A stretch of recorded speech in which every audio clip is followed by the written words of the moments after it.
Hi, this is Helen Thomas and welcome again to the CDFM study group. This is the wrap-up for CDFM Module 1, Competency 3, Personnel Management. So remember when we talked about personnel management, we talked about some merit principles.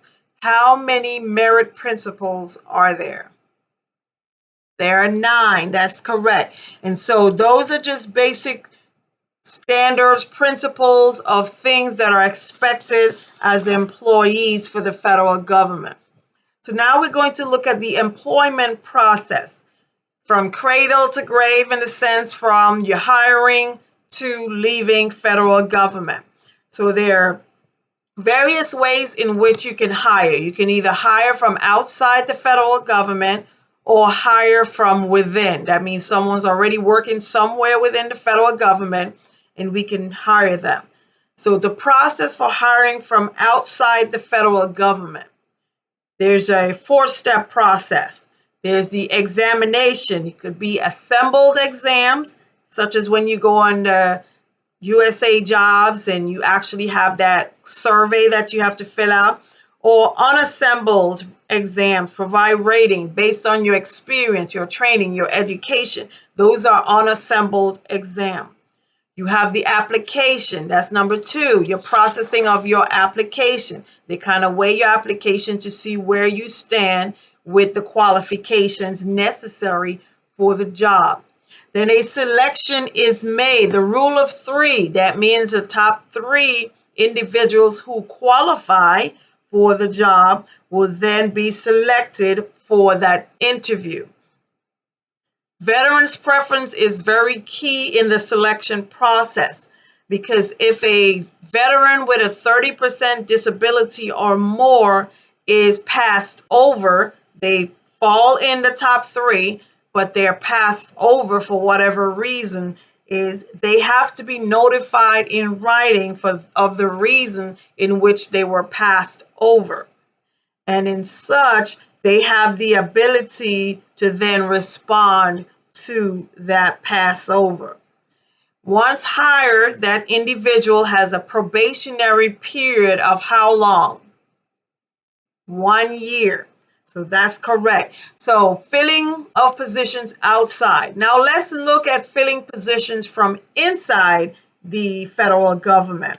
It can either be done by promotion, demotion, reassignment, detail, and transfer. So the key here is to make sure that you know the definition of each one of those. What is a promotion? Do that mean they get more pay, less pay, demotion, reassignment? If I reassign you to a different section, do you make more pay? Detail, transfer. So know the definitions of those. Now, what do you do if you have an employee with a poor performance? There's a certain sequence of things that needs to occur. Number 1 is you need to ensure that you communicate the standards to that employee in writing. They need to understand what is expected of them.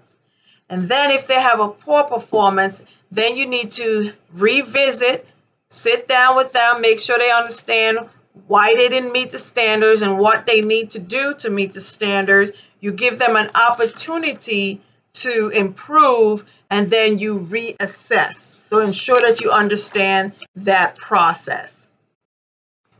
We also talked about the Equal Employment Opportunity, EEO program. Know the difference between disparate treatment and adverse impact. So disparate treatment, I'm targeting specific individuals.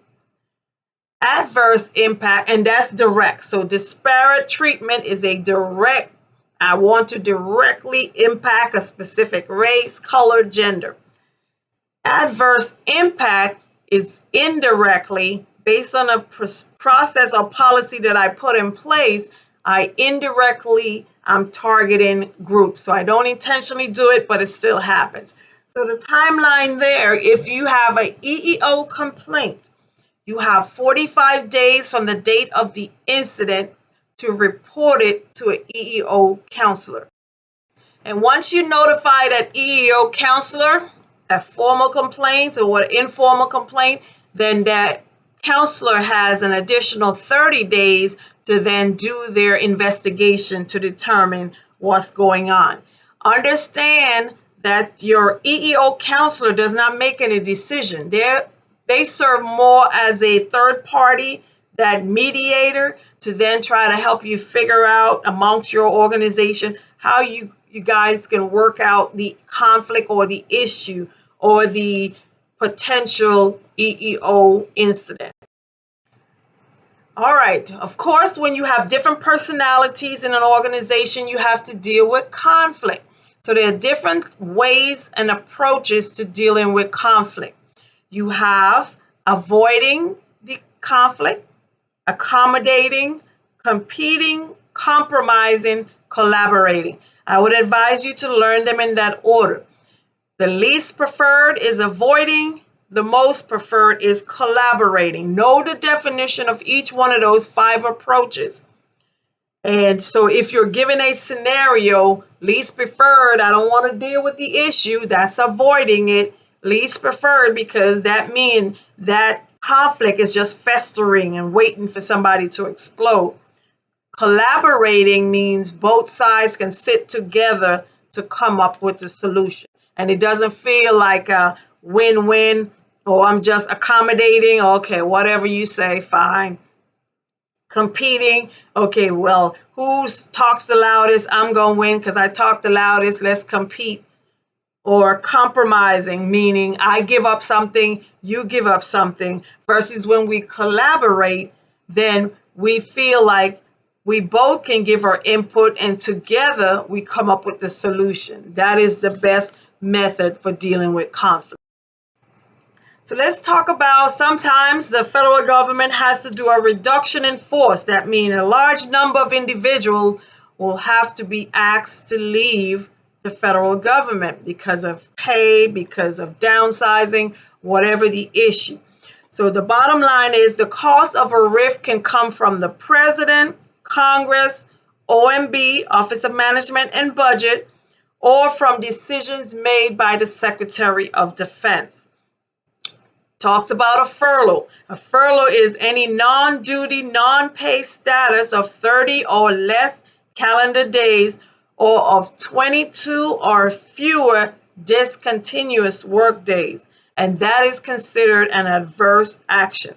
So we need to ensure that we understand what a RIF is, who can request a RIF, and when it comes to competing for additional jobs, there's a limit 1 and limit 2 for preference. You know, they look at veterans preference, time in service, how long you've been working, performance ratings, how well you've been rated at your job.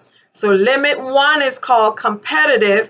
It is at the organizational and geographic area, meaning you're specific to that area. Or if you compete in limit 2, well, that is specific to your grade and your occupation. That's the group of people that you're competing with. So it's good to know that. Finally, with personnel management, we look at the retirement system. Again, we start from hiring to retirement. So there are 2 types of retirement system. The majority of us today fall under the Federal Employees Retirement System, or FERS. Way back when, civil service retirement system was offered. And that means the employee can contribute up to 7% of their salary towards their retirement. The difference with that is in the FERS today, employees contribute 0.8% of their salaries towards retirement. It's a 3-part retirement when you do FERS.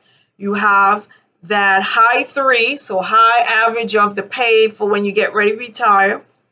Your Social Security benefits, so the idea now is you're 62, 65, whatever the retirement age is. And you also should have your thrift savings plan. Those are the 3 ways in which you earn your retirement versus the CSRS, where the majority of your money that was taken out is towards your retirement. All right, now let's switch gears, and our next review will be on CDFM Module 1, Competency 4, Management Internal Control, Responsibility for Internal Control wrap-up.